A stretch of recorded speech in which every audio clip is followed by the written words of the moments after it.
Welcome, everybody. I'll give people a second to shuffle in. Welcome. It's great to be here today from Athens, Greece. I've only been here 4 days now. I'm still jet lagged, but I've got this cozy pad, and I am extremely grateful to be here with you all, especially you live viewers. So today we are going to be doing a little bit of writing. We're going to be reviewing a little bit of the plans for the stream as well as for how I plan to write on stream. I'm going to give you a little bit more of a deep dive. I had a few test streams last week, but this is really the first Werner broadcast. And so I want to jump right in. I want it to feel good. I want it to feel exciting, and I want to carry some momentum forward. I am feeling much more comfortable on camera than my test streams last week, so that's a win. And I am going to get started in here. Let's do it. So you'll notice that I am in Notion. I love Notion. I'm a huge fan of this tool, and I use it for pretty much everything. I use it for work, I use it for writing, and I use it for making mythology like we're going to talk about today. But for now, what I'm going to do is just walk you through a little bit what the plan is for today and the channels. So introduction, who am I? So I'm Werner. I have been writing fantasy since I was 15 years old, so 18 years. I'm 33 for those of you with quick math, and I've written a lot. I've written a book, I've written a movie script, I've written a board game, and I don't have that much to show for it except for a bunch of fancy rejection letters and the beautiful experience of having my peers and family read things that I have written.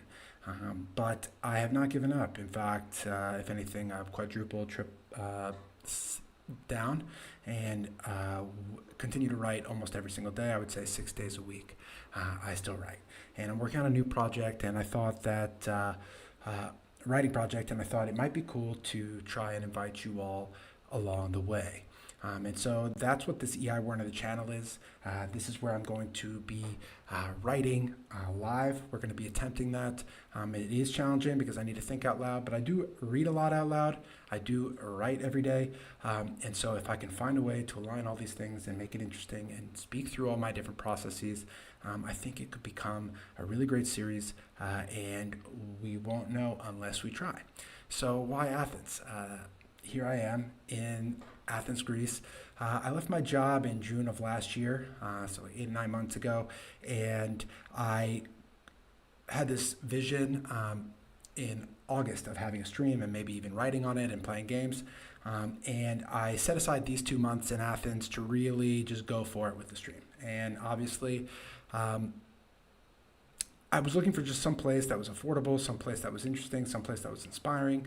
And considering I'm working on mythology, there is no better place than Athens, Greece, of course, the founding of democracy and one of the richest mythologies in the world. And so this series that we're going to be working on right now is called Make Myth, and it's going to be a 34 episode content series while I'm in Athens and kind of wrapping up Athens.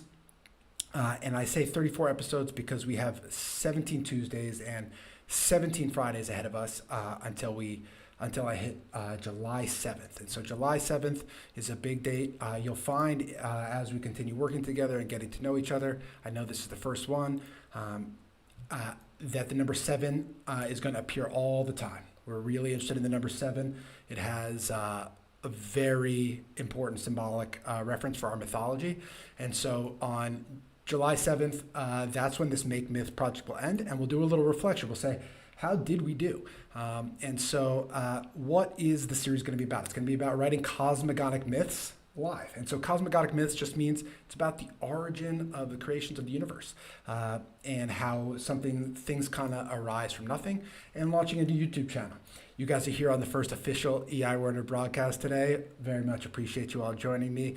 I did some test streams last week, and we will continue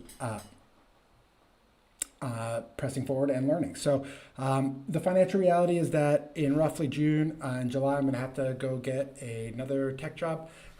And I like working in tech. It's not a big deal. But I really want to see how far I can go with building this community before we do that. And the most important thing I want to share here right now when it comes to the Make Myth section is that endurance is far greater than heroics. This is not about one burst of energy. This is not about an all-nighter. This is about showing up again and again and again. That no matter where you are in life, I'll be there, and I'm still writing, and I'm still going. And that kind of is the whole channel, the whole brand, is that this is something I'm going to be doing anyway. I want to start documenting it, and I want to start building a niche sub-community of you folks who want to join along for the fun. So I set some specific goals for our for until July 7th, and this will get prettier over time. You know, I'm quite clean in Notion, so I can make fancy charts and stuff, but I just wanted to clean this up, and we're going to be tracking these goals together and working on them together and seeing how we are progressing. So the first one is 77,777 total YouTube views. I think that's somewhat ambitious, but not the craziest, most ambitious of these. Actually, the views kind of add up if you have these live streams and they go on. I think it's ambitious. I don't think I'm assumed to get it, but I do think that this is an achievable goal. I think the 7,707, I think this one, 7,777 YouTube subscribers is actually harder. I think that getting people to actually click that subscribe button when they don't know you, when there's not that much content on your channel, when everything is a little bit jank because you're just learning, could be really challenging. We're going to have to see as we work on this together. 777 Discord members. I do have a Discord. You can go ahead and join it. We're just getting it set up there. It's kind of starting to look nice, but it's going to be much more customized and kind of a community hub. And I think growing that Discord is going to be really a primary place where we game and hang out, and is going to be really core to this whole entire operation. So 77 insiders and 7 inkeeps. What these are is membership tiers. So a membership is kind of like with Patreon. I'm going to be using the platform called Fourth Wall. And the reason I'm doing that is because they have a store built in that I can use to create some beautiful products, which we actually have one on our website right now, but now is not the time for a product plug.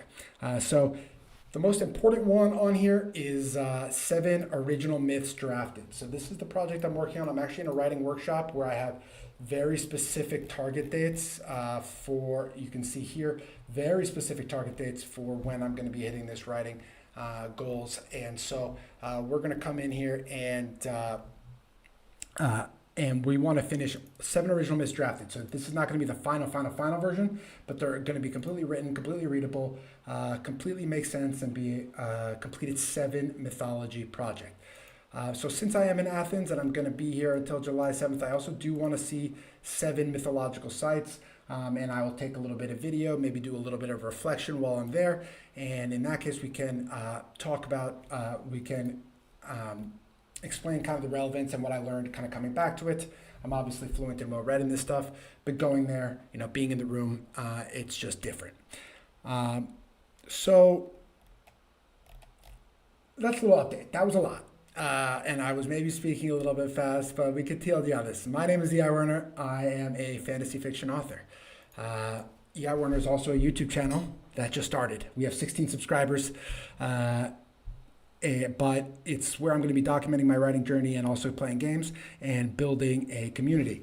I am currently in Athens. Why am I in Athens? Because I took some time to launch this project, and because I want to do the Make Myth series, which is a 34-episode content series where I'm writing cosmogonic myths and launching a YouTube channel at the same time.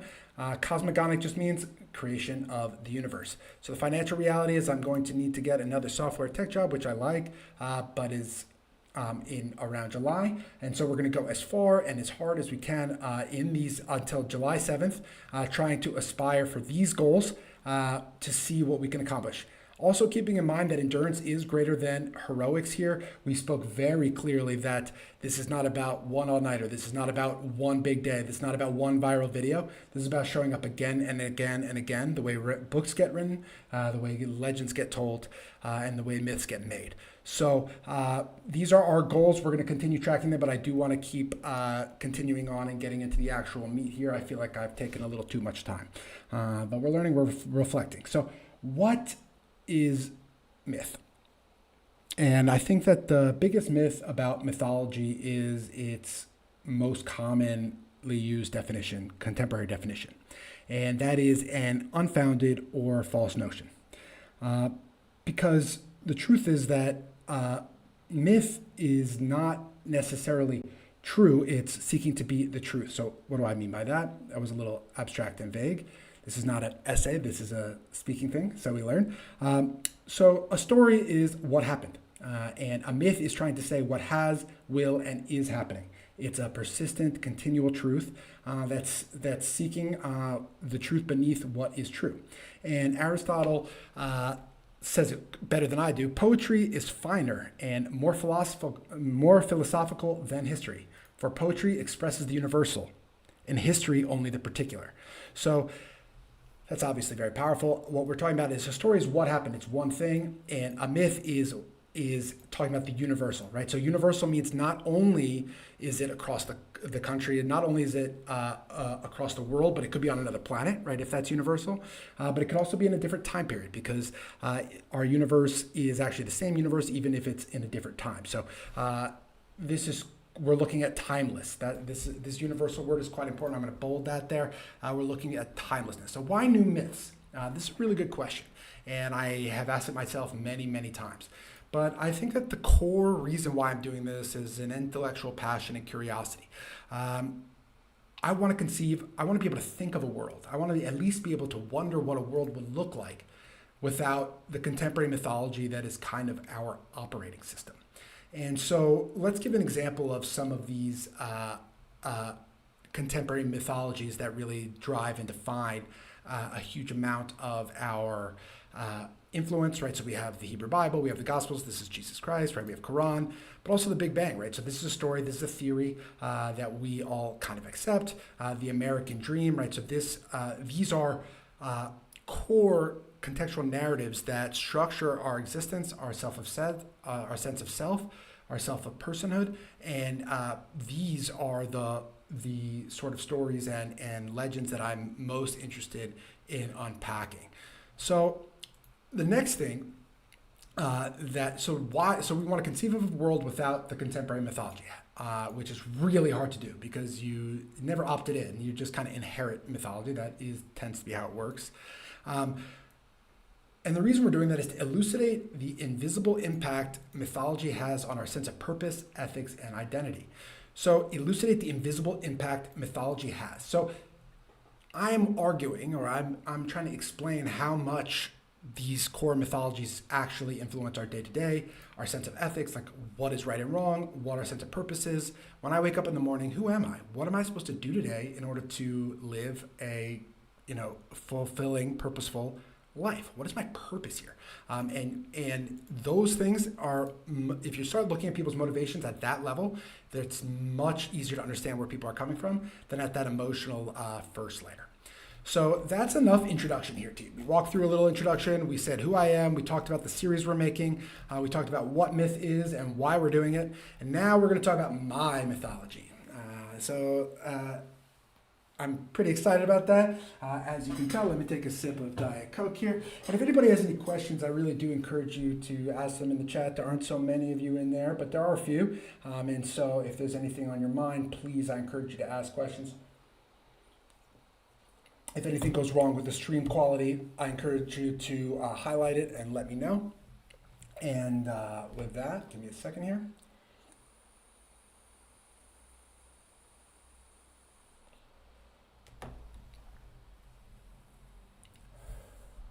All right, so I am working on a project, and it's called Once, as in Once Upon a Time. Let me start again.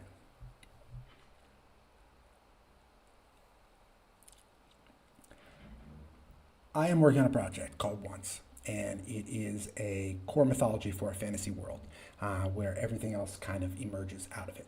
And so the logline for that is 7 original myths braid astrophysics, philosophy, and religion into a single foundational hymn so they can be sung, tracing humanity's emergence from before the beginning. And that's where the title of Make Myth Before Beginning comes from. I'm also going to read this introduction here. I do think it does a great job of explaining kind of what we're doing here, and then we'll continue pressing forward. So the best fantasy isn't an escape, it's a destination. Somewhere you travel to and then return from carrying a matryoshka doll. Let me start from scratch. The best fantasy isn't an escape. It's a destination. Somewhere you travel to and then return from, carrying a matryoshka doll that takes a lifetime to unpack. Once is the mythology of such a destination. Not a fantasy world, but the Big Bang and Bible for those who live there. A compendium of 7 hymns that hum with the familiar gravity of Genesis and thunder of Olympus, but they strike a different chord, a dire warning that binds their civilization in a singular purpose. The sun will die, and only humanity can save it. And since we're writers here, and we're not just readers, I am considering saying, and only we can save it. If you're reading, you know there are no other species that can read. And so I can say that it is implied that the we would be humans at the very least. And in addition, I do think that we brings in a sense of collectiveness, you know, that we are in this kind of together, and a sense of personal responsibility. So for now, we are going to make that change, and we can always reverse it. We version everything. So you'll find with my Notion, I version everything. Here, I can even show you real quick, Tim. You can see I keep very detailed notes and make sure that everything is quite well versioned. So here we go. So what's the structure of one? So the sun will die and only we can save it.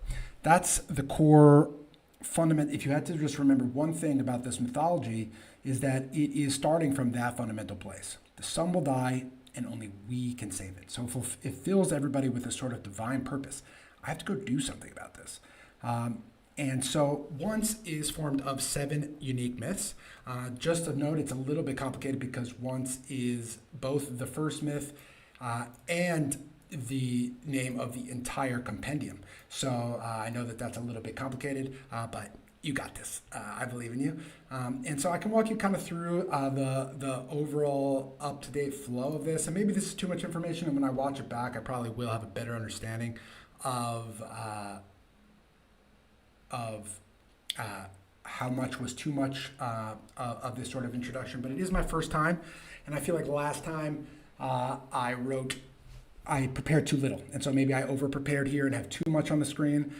Please, I'm always open to feedback, but let's go for it. So once is the name of the first myth. It's also the name of the 7 myths compendium. I'm going to walk you through the 7 myths at a very high level, kind of what they're talking about. And so you can kind of see where we're starting and where we're ending. So once is the first story in the once compendium. So it's the first story and it's the name of the compendium. And it's about the origin of light, darkness, and the cosmos from the primordial void. So this is about before beginning until beginning. Mother is the second story, and this is the origin of a feminine Earth. It's quite interesting how Earth as a planet is always, almost always, pretty much always referred to as feminine. There are very few examples that you can bring up in any mythology from across the world wherein Earth would not be referred to in the feminine. It's also about consciousness. So this is about awareness of self, and life born from her shame and longing. Okay, I got to move a little faster through this team. Brother, this is a very interesting one. Origin of good and evil through the clash of 2 divine brothers. Obviously, you can see that I am specifically and deliberately referencing familiar mythologies, like, for example, good and evil being based on 2 brothers. You'll understand Cain and Abel. You understand Romulus and Remus. Right off the bat, you know that there are stories that you've heard that are related to this. So war is evolution. So all these different forms are created in life, and then they fight, and it's natural selection, battle of the fittest, survival of the fittest.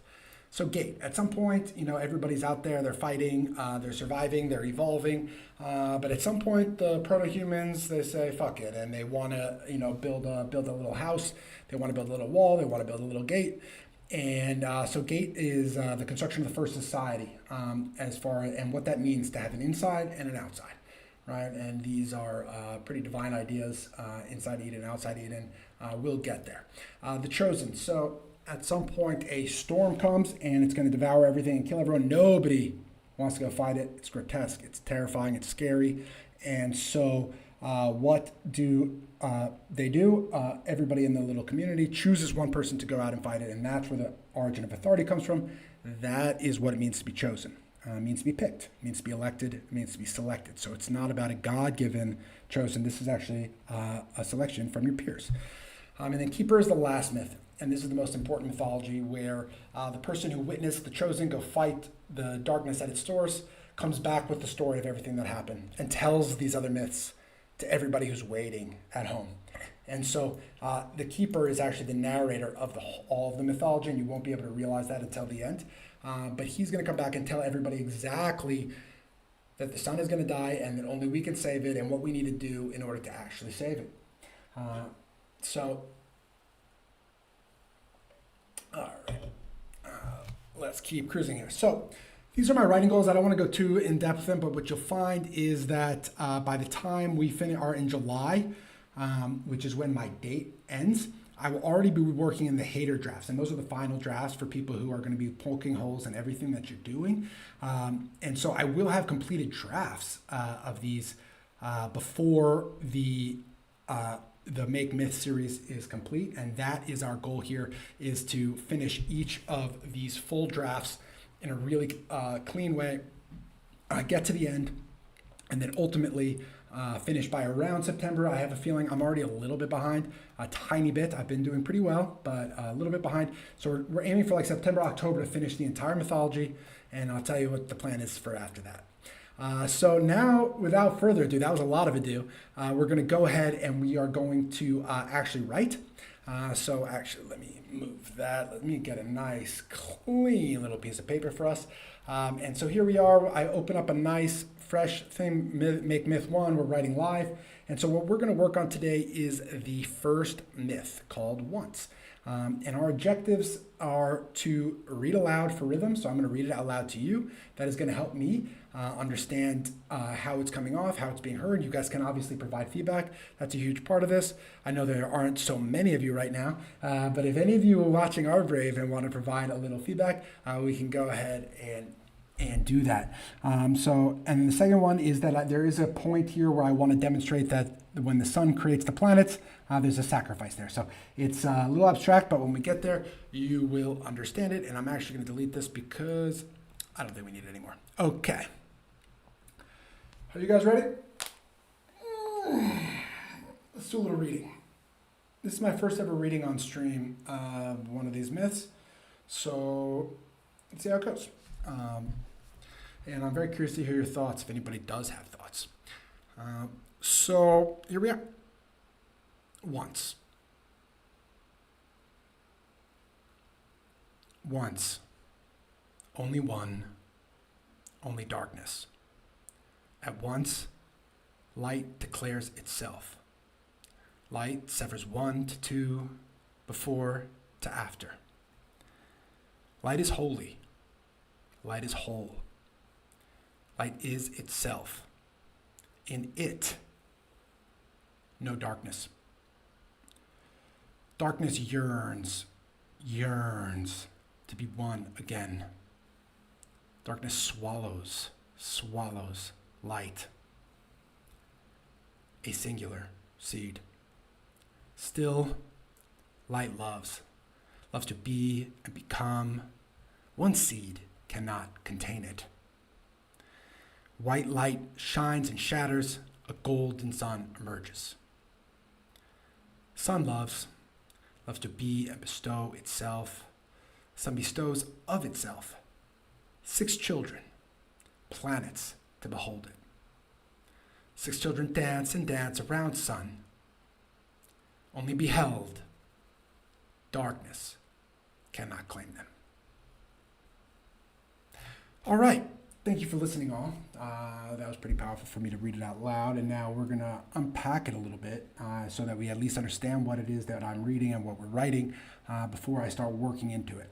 So we are talking about the origin of the universe. So when we start with once, we're saying once upon a time, but without the upon a time. Once, only one time, there was only one thing. There was a singular thing. There were no other things. And that thing was darkness, an empty, yawning gap, primordial void. And if we come back here, I want to show you something. Of all the consistencies, there's a lot of different overlaps with different creation myths, and obviously almost all of these myths have a sort of creation of the universe because everyone is curious about that. Where did we come from? What was before that? What was before that? And you'll find that I have sources here that kind of prove a lot of what I'm saying and kind of support it across the board. You can cherry pick different references to kind of fit whatever mold you want, but I have done deep research to actually read all these texts, and actually I haven't read every single text, but I've read a lot of these texts to make sure I understand the context of it and make sure that it is working specifically for us. It's just a sort of inspiration. So we are writing our own, but we are also working there. So let me go back. So once we have once upon a time, but without the upon a time. We have only one and only darkness, one singular thing. At once, light declares itself. So this is a play once and at once, right? I'm obviously playing with that. And they have different meanings here. At once means a sudden emergence. It's almost explosive. And light declares itself. There is this idea of declaring that is very common across almost every religion and almost every cosmogonic myth. And in addition, light tends to be the first thing that appears. So you have a primordial void. That's probably the most consistent starting factor when it comes to the creation of the universe. So the first most consistent starting factor is the primordial void. Across science, before the Big Bang, there was nothing. There's a Stephen Hawking quote about that. And all of the different mythologies kind of said. And then the first major fork between the different mythologies is there a creator? Did someone create the universe, or did it just kind of emerge? And that's where we are kind of in between there. We're saying light declares itself. It severs 1 to 2, before to after. So everything after this, everything is different. All right, so there was before and there was after this. Time begins. And it severs 1 to 2, but it's not necessarily God here, right? But it's here that we start to get into the divinity of light. And if we're not even saying, it's deliberate here that it's not a specific, humanized, fatherly God in this story. It is, however, a divine, symbolic entity. And so what we're going to do is, so light is holy. That's where we're drawing the direct connection to the divine. Light is whole, so it's complete. It doesn't need anything. It's full. Light is itself, so it's, it is self-reflective, it is self-aware, and pure. In it, no darkness. And you can see we have the capitalized I here to make sure that we're showing that it here is light. Darkness yearns to be one again. So let's walk through this. So we have light declares itself, light is godly, and then now we have darkness yearns to be one again. This is a black hole. Darkness swallows light. And I think what we want to understand here is that darkness is not necessarily evil. It wants to be one again. It doesn't want to be different. It wants to be singular. It wants to be whole. It wants to be complete. And so the swallowing and the yearning, it is not evil. Evil doesn't exist quite yet. We will get there when evil does exist, but not yet. And so then when it finishes swallowing, right, so at the center of a black hole, where everything is compressed and everything is intensified into one singular primeval atom, one singular egg, as many mythologies call it, or one singular seed, as many mythologies call it. So the entire universe's potential and existence is packed into one singular tiny little spot, and that's the singular seed. And this is an extremely common image, either an egg or a seed cracking open to create the universe. And I think it really does, in my opinion, hearken to the Big Bang, which is kind of an explosion from a singular point to then emergent complexity and the creation of the entire universe.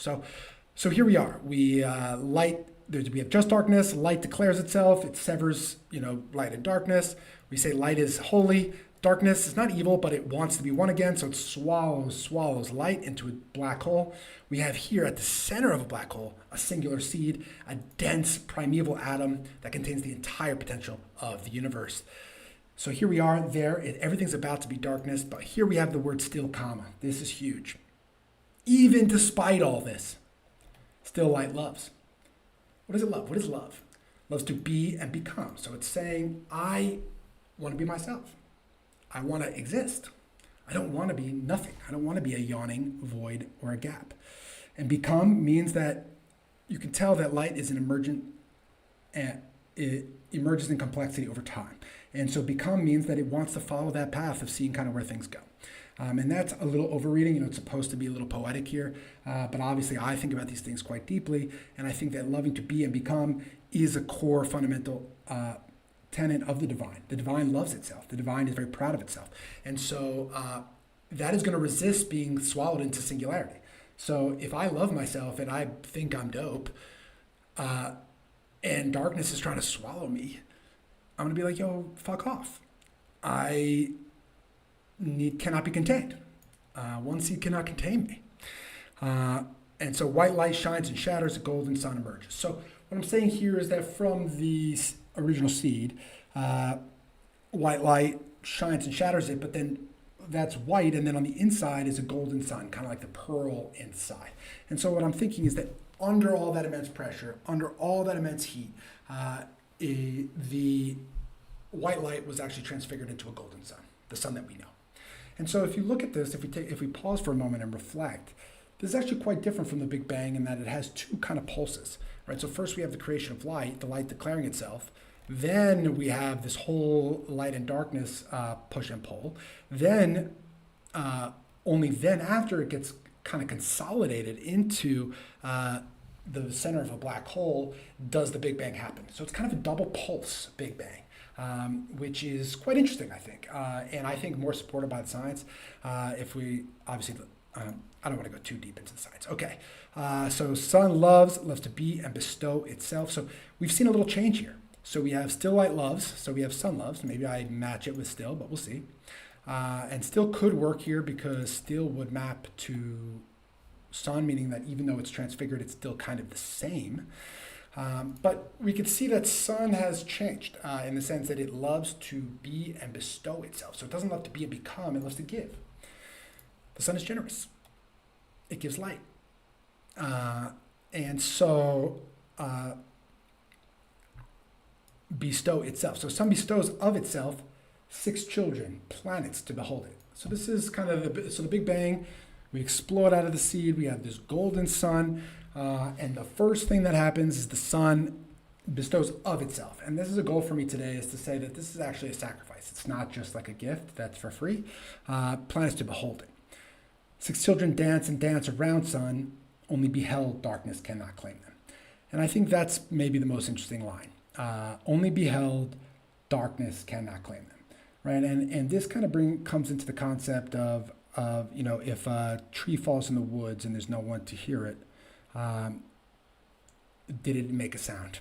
And for something to exist, in this case, it's saying that it needs, if it's beheld, if it's seen, if it's witnessed, it is not as vulnerable to the darkness consuming it into singularity.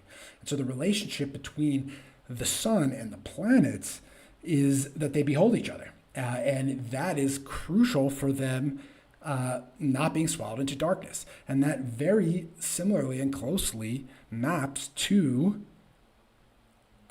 gravitational orbits and our solar system. So that is the first reading.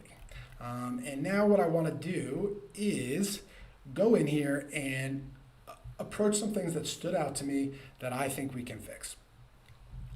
So the first thing is light is itself. This felt a little bit clunky for me when I was reading it out loud to y'all, so I'm going to go ahead and highlight that. Oops. I have a little bit of a different format here for stream. Give me a moment, not strike through. I need color, that's what I need. There it is, it's on the block. So what we're gonna do is we're gonna highlight this, let's say orange. All right, so light is itself. That's a line we're looking at. We're definitely identifying that as something that we could want to change. In it, no darkness. So I like that. It has a purity to it. But, and it also harkens to that John verse, God is all light and in him there's no darkness. And all that is kind of what I was referencing. But I think that this could go. If we had something better to say, I don't think that it is the most important thing in here. I don't think it's absolutely crushing it. And it didn't hit that hard when I read it out loud to you lovely people. And so I'm going to go and call that one a yellow. Darkness yearns to be one again. Darkness swallows light. This is all clean. Singular seed. I think this is too few. I like tight sentences like this, but it does feel like it needs to be a singular seed. Or one singular seed.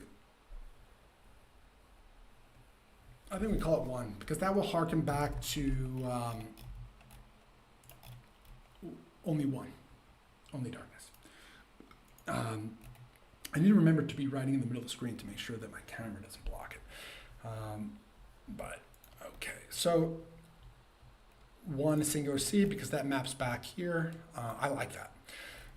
Okay, so this was a change that we made. Let me just highlight that so we can call that one green. That's a good change that we did make. It's on the block. This does look a little bit different.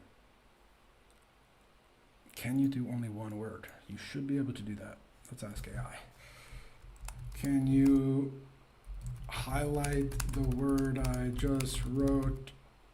The one I have highlighted in green. I'm just curious. Notion AI is something I like to play around with. I want to show you guys kind of how I am using it. And it worked. Pretty sick.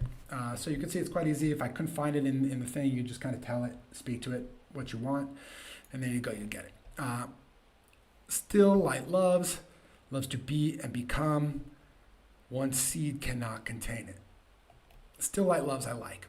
Loves to be and become I like. One seed cannot contain it. I like it. This feels a little abrupt. One seed cannot contain it.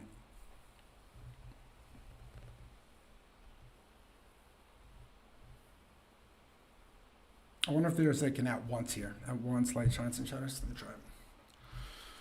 It feels a little bit redundant. Like if you're shining and shattering, it's kind of an at once action. It's kind of implied.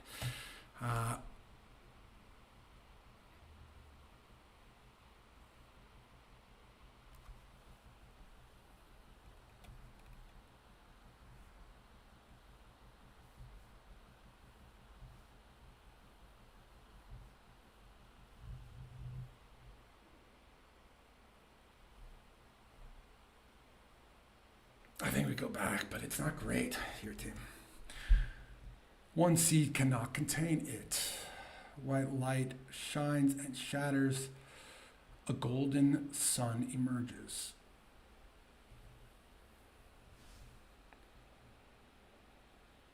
I'm going to take a quick break here, team, and we're coming back. We're working right on this.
All right.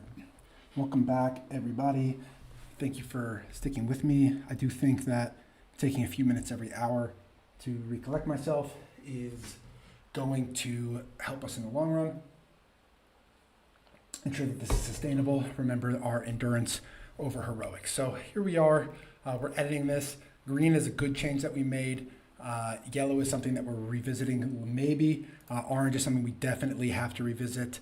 And we're going to continue reviewing this document, this poem, this hymn, until we decide on the things that we want to address, and then we're going to address them. So still light loves, I really like this. And I think I may even add one here, but loves to be and become, we like that. One seed cannot contain it. White light shines. This is so awkward. One seed cannot contain it. We're saying that light's love is preventing it from being swallowed into nothingness. And yet, the transition here feels awkward. One seed cannot contain it. There needs to be a word like so, so white light.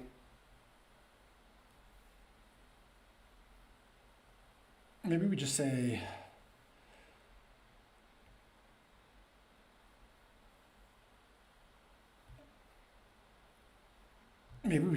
instead of white light, we say light shines and shatters. I think the word white is slowing us down here. One seed cannot contain it. Light shines and shatters. A golden sun emerges. Still light loves to be and become. One seed cannot contain it.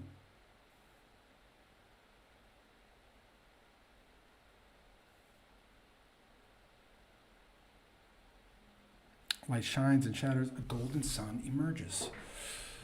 I think that's okay, but we're going to go for yellow here. We go to the block. Color, yellow. Right. A golden sun emerges. Sun loves to be and bestow itself. Sun bestows of itself.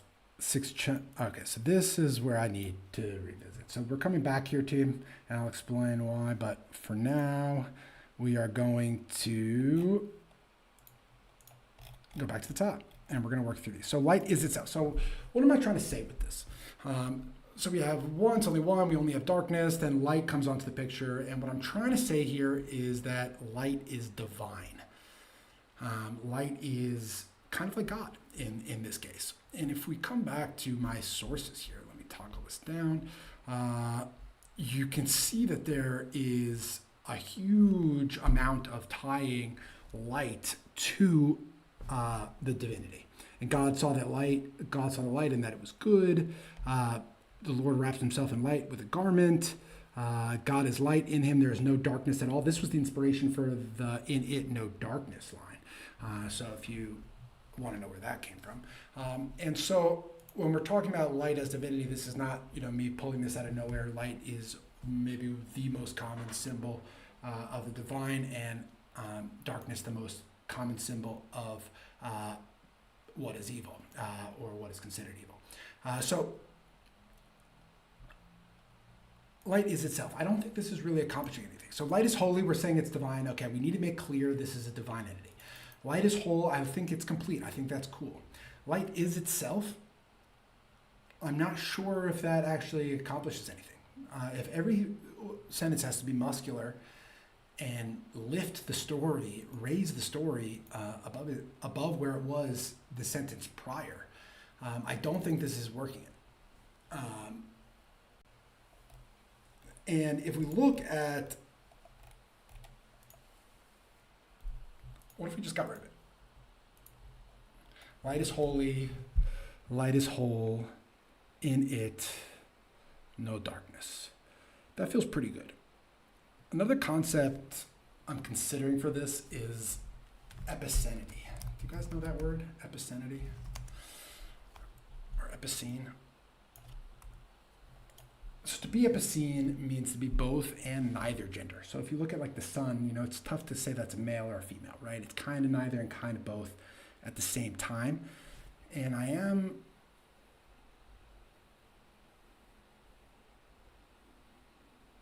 curious about maybe bringing that word in here. Make it genderless. Let's keep it simple for now. This is a note to come back to. In it, no darkness. So we're saying that it's completely pure. I think this works. If we're saying that light is holy, light is whole, in it, no darkness, we're saying that it is completely pure. It's not tainted. I think that will work for us. We remove this color. We don't need it. Default background. Okay, darkness yearns to be one. Again, okay, we can move this color. Let's go back to default background. This one's really good. One singular seed. That was a nice change we made. Still, light loves to be and become. One seed cannot contain it. I think we need the at once. It's just too awkward. At once.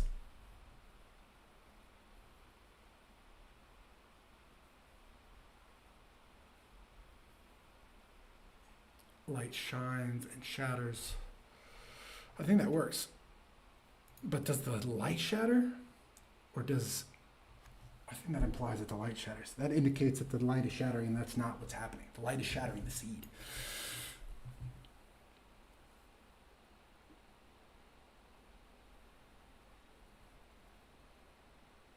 Light shines.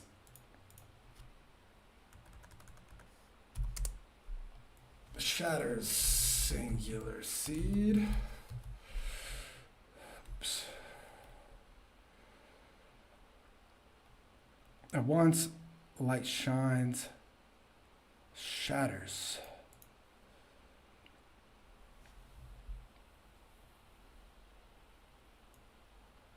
Shatters one seed. Let's just keep it clean. One seed, light shines, shatters one seed. At once, light shines, shatters one seed. A golden sun emerges. I like that. That's clean.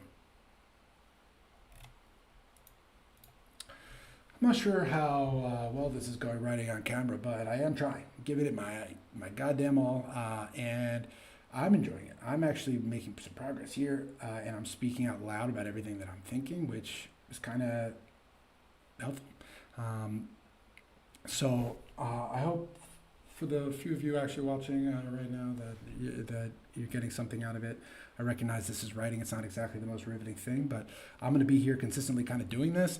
And the idea is hopefully maybe it's relaxing and kind of chill to have it on in the background, and you can watch it evolve. I'll have time lapses of the stories kind of evolving over time because I'll have footage of me writing them. So here we go. So a golden sun emerges. Sun loves to be and bestow itself. So we're saying, here we go. At the center of light, at the center of the black hole, we are saying that still light loves. It was unable to be controlled by it because of that. Here, I think I'm going to go still sun loves. And the still here works because it's saying still as in, even though it has transfigured, it still loves. So even though it's not light, it still loves. Still sun loves to be and bestow itself. Some bestows of itself, six children, planets to behold it. So this is definitely good, this one line here. It's the next line that we got to work on.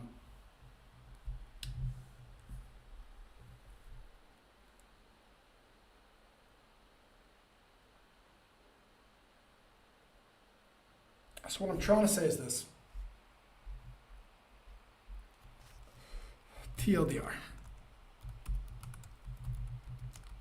One, even though light is transfigured,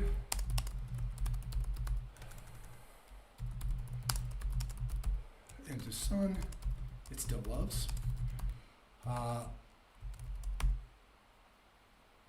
Sun's love is unique from light's in its generosity.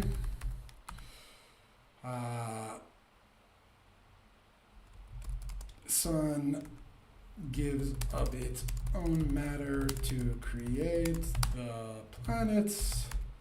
Here I want to add, this is a sacrifice. not just a generous gift. That's what we're trying to add here. And then the end is still really strong. Only beheld darkness cannot claim them. But we also, I don't know if we need this dancing dance. This is an orbital rotation here, team. So I'm not 100% sure that we need that in this myth. We will have some orbital rotation in the next myth. So one thing I'm noticing is 4, 3, 3, 3, 4. You know, that's not consistent. We're going to want to clean that up. Make sure that each one is has a consistent phrasing. So sun's love is unique from light in its generosity. So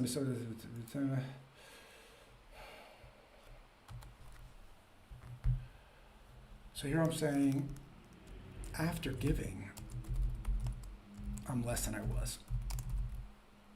Is there a cool way to say it?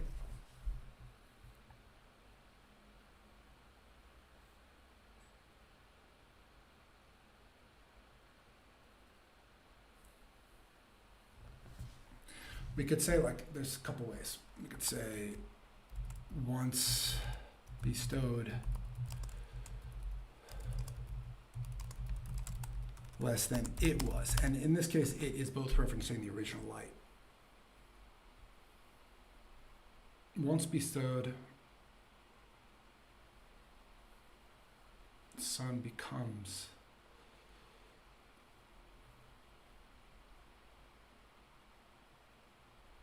once bestowed, sun is less than it was. So we could say once bestowed, or we could just say bestowed.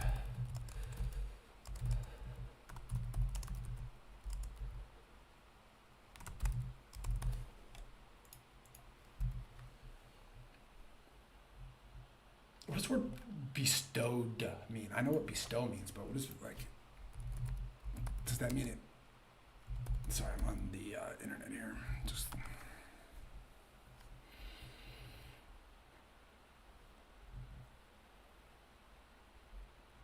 put something in a specified place. Not really. I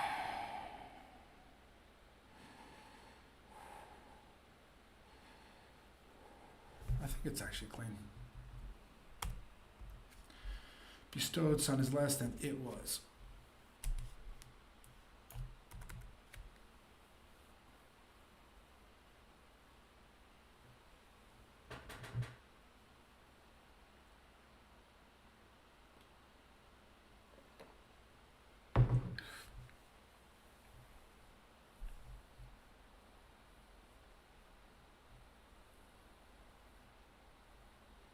Bestowed sun is less than it was.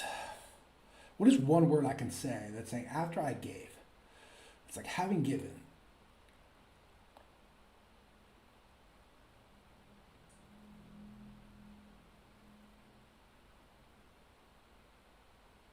I think that may just be once again. I can't tell if that's good or bad. Too many once. So it's once bestowed, sun is less than it was, but only beheld, darkness cannot come. So this is saying now, the new TLDR here, let's go default background here. So this was the TLDR we wrote of this final sentence. We're trying to say, even though light is transfigured into sun, it still loves. So because we know that light loves. Sun's love is unique from light's in its generosity. This is where we're saying it bestows of its, it loves to bestow, not just be and become. Sun gives of its own matter to create the planet. So bestows of itself 6 children, planets to behold it. Once bestowed, sun is less than it was. I think we just go here. It makes sense. Bestowed, sun is less than it was. Once it gives, it's less than it was. It's sacrificed. Bestowed. I'm still going to keep this yellow. I'm going to come back to it.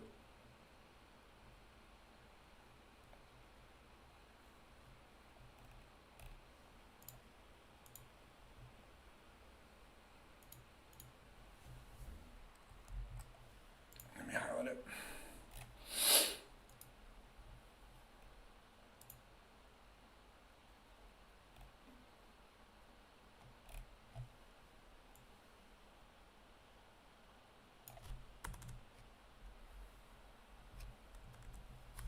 Bestowed, sun is less than it was. It's SKI.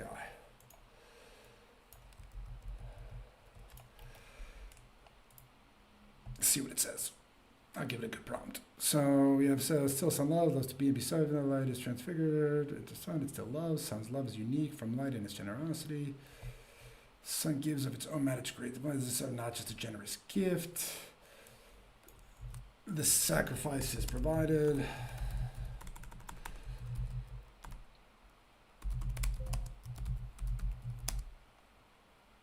Because that it is needed to survive darkness. So I'm going to ask AI and we'll see what it says. I'll tell you exactly what I ask it and exactly what it gives me back. And I have a really fancy project that I work on for this stuff that I want to show you guys how it works. It just has all my sources and everything in it. But for now, let me do this on the side a little bit.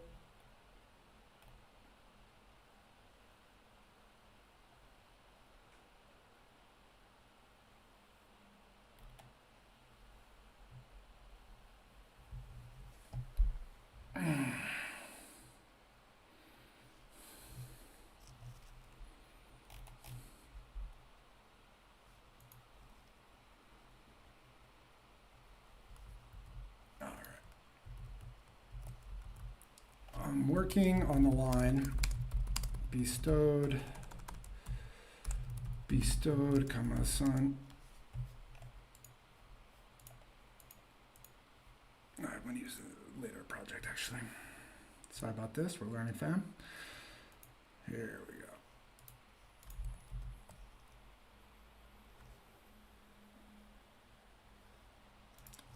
I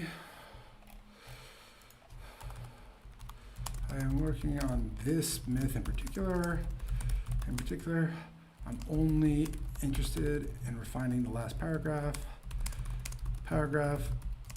When I say bestowed, I'm trying to indicate that once the sun gives of itself, it is actually a sacrifice and not a gift without cost.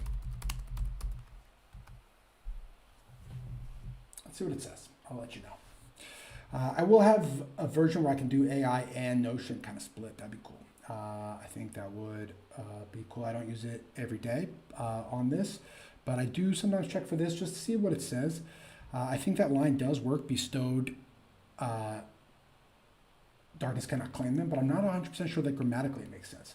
And you can break rules when it comes to poetry and hymns, but the load-bearing word. So this is what AI says. I asked it, what's a good word for bestowed? It says the load-bearing word is bestows. It reads as generous rather than costly. So it's saying that the word bestows reads as generous rather than costly. That's fair. Sun creates beholders from necessity, not abundance. 2 levers to pull. Layer 1. Spends does what bestows doesn't. It implies spends is good. Okay, so it's saying that it implies both giving and depletion.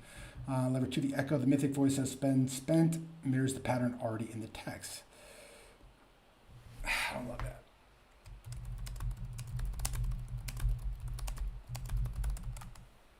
All right, it didn't nail it.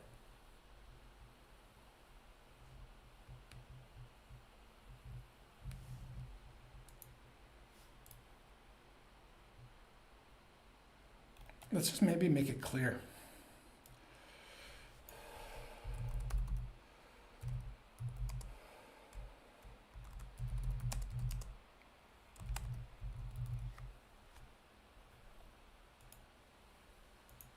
Sun sacrifices, present tense, sun sacrifices of itself.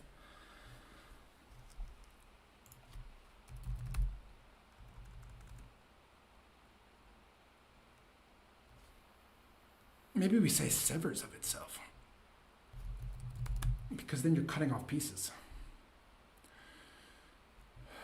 7 planets to behold it.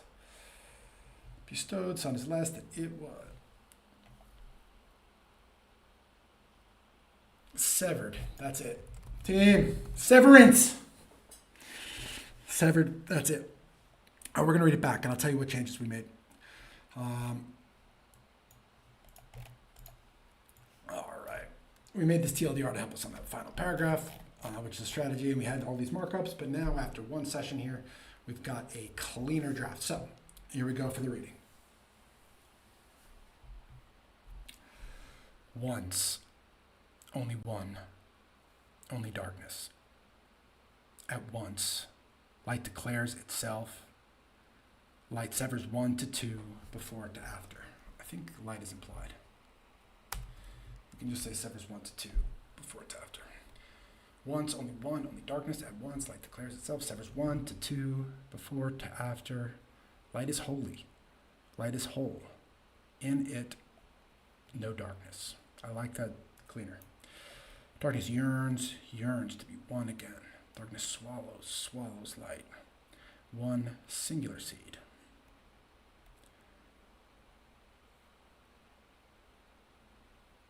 Swallows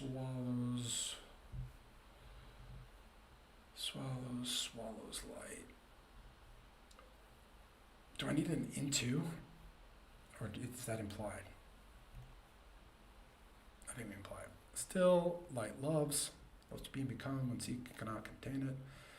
At once, light shines, shatters one seed. A golden sun emerges. Still, sun loves to be and bestow itself. Sun severs of itself. 7 planets to behold it. Severed, sun is less than it was, only beheld.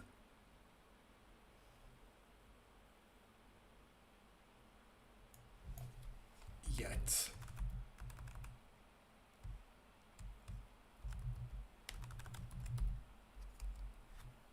Only beheld darkness. We're saying that severed is something less than it was, but it was required. We're saying yet, there's a justification for it.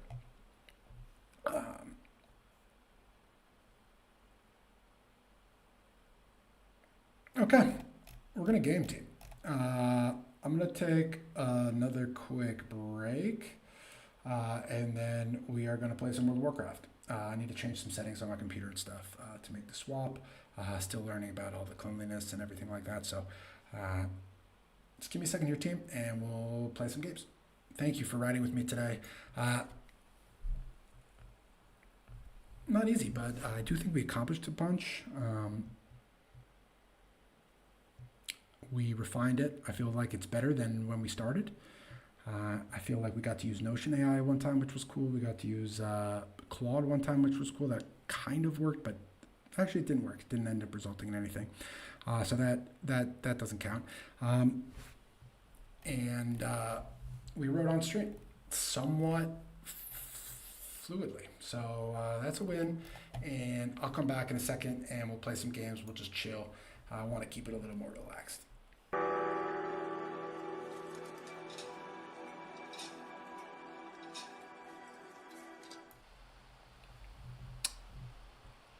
It's not working.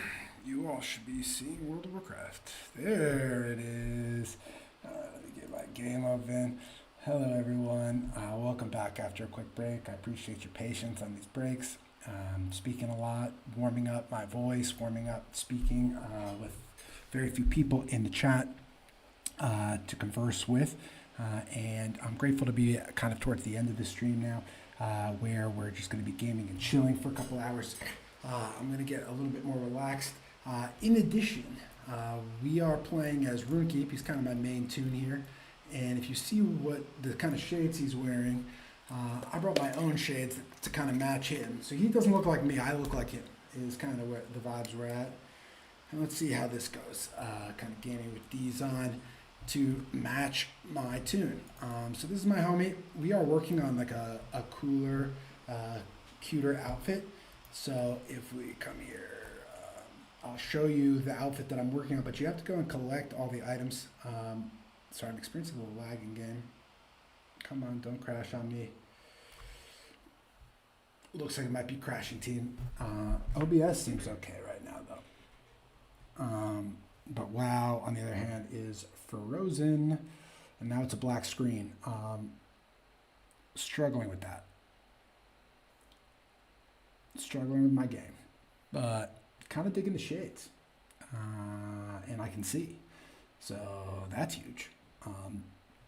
My game is freaking out. We're going to try to restart it. Very sorry about this team. A little technical difficulty. World of Warcraft is not responding. We're going to get that open again here once I end the task. Not sure what the issue is there, but definitely will make sure to have that resolved before next time. I wish we could get right into some gameplay, but we are making this up as we go along, my friends, and we're doing the best we can. So, World of Warcraft voice proxy, what the hell is that? And task.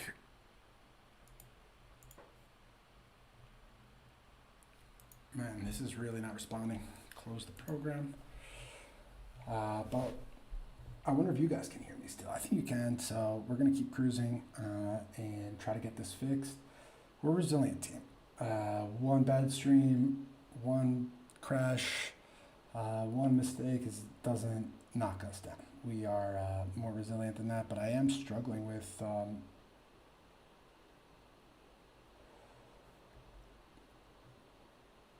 my computer right now. Some technical issues here.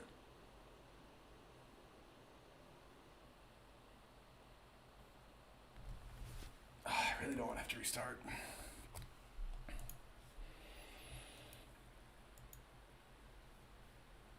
It's really freaking out. But I'm still live, so it's just wow. It's just a complete white screen on that. I don't want to start another stream, but I do want a game on stream for a while now. I'm kind of vibing. Let's give this another second here. I got nowhere to be for the rest of the afternoon. I was up early preparing for this stream. I was up late last night preparing for the stream, maybe over preparing realistically. But, all right.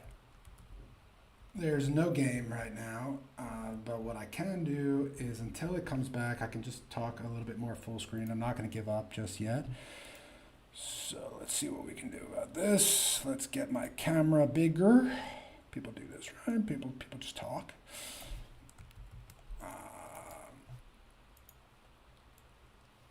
All right, let's get you a little wider. No.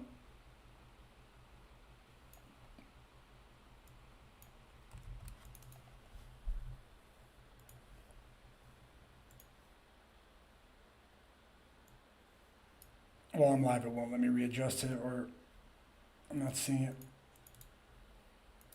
Once again, we're learning team. Pretty cool new overlay we have, though. I'm kind of hyped about it. This amazing artist, Luis, created it. He's from Brazil. We met online.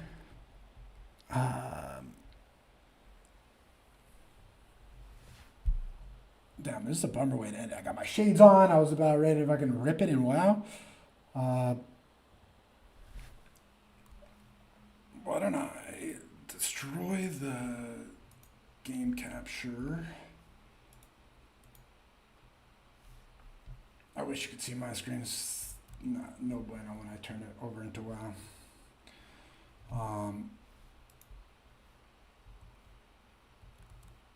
Damn, I've got juice for some games here, team. What to do. I can't even close that game. But I can maybe play another game. Let me think. Let's try to play one game. Let's try to see if we can fix it. Even if WoW's not working, let's try to get into another game. I'm just chilling here, and for those of you who are here with me, I appreciate you. This is obviously horrible. Not horrible, come on. We need to be realistic. I'm trying to play video games on the internet, and I'm having a bug. But at the same time, it's a huge-ass bummer that I wrote so hard on stream and was ready to kind of come in here and game with y'all, and now it's broken. But I am trying to open up another game, see if we can not let this stop us. I tend to be on the persistent side of things versus the give up side of things. All right, we're downloading League of Legends. We're just patching it. Maybe I'll play a quick ARAM, just see if WoW ultimately does close. It's really shitty. But next week, WoW's going to be much better. We have Mythic Plus launching anyway, so fucking A. I'm going to take a screenshot of this for my records.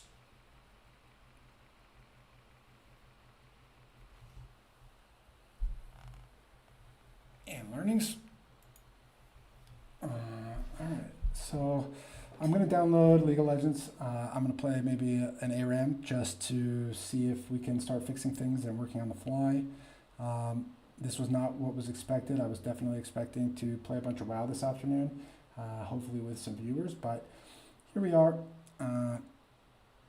and we got this. I wonder how the whole post-production process of this is going to go. I wonder if I can clip things out of the live stream, or if only I can crop them at the end, as far as the VOD is concerned. So I'm going to get into some of that. I'm going to add descriptions. I'm going to put in, timestamps and everything like that. So y'all can just hit the parts that you want. If you like just the gaming, then you can do that. If you want just the writing, you can do that. If you want just the music, you can do that. So I think the timestamps will be pretty good. The descriptions will be pretty good. And let's see if we can get League of Legends playing. Now, the issue with League of Legends is that it has a separate client once the game launches. So we'll see how that goes.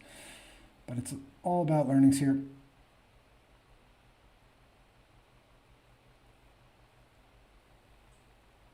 And this is a 20-minute patch for League. Let's see what else we got. My whole screen's white there, but maybe I can run a program from here. What do I have installed? Readily accessible.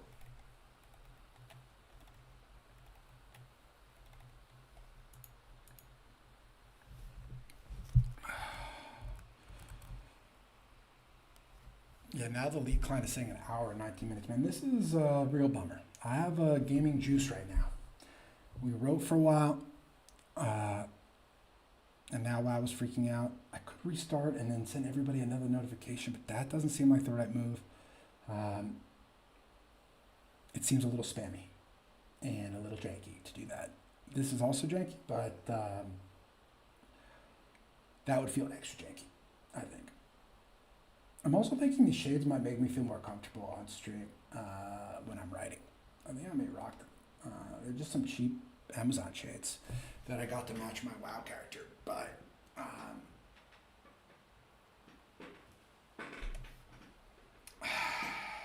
need to restart my computer, but then I would have to break the stream, and I don't want to spam everyone. And I'm kind of just lingering in this death state while I'm downloading, I'm patching League, and I'm waiting for WoW to close, and I haven't quite given up yet because I want to game with you all.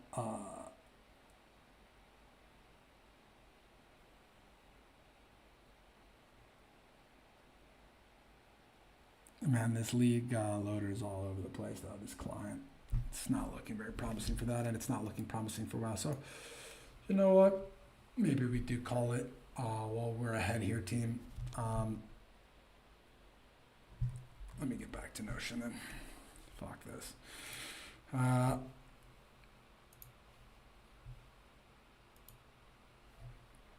right, let's wrap this up. Best strong as we can. Strong as we can, given what happened, a little out of our control. Obviously,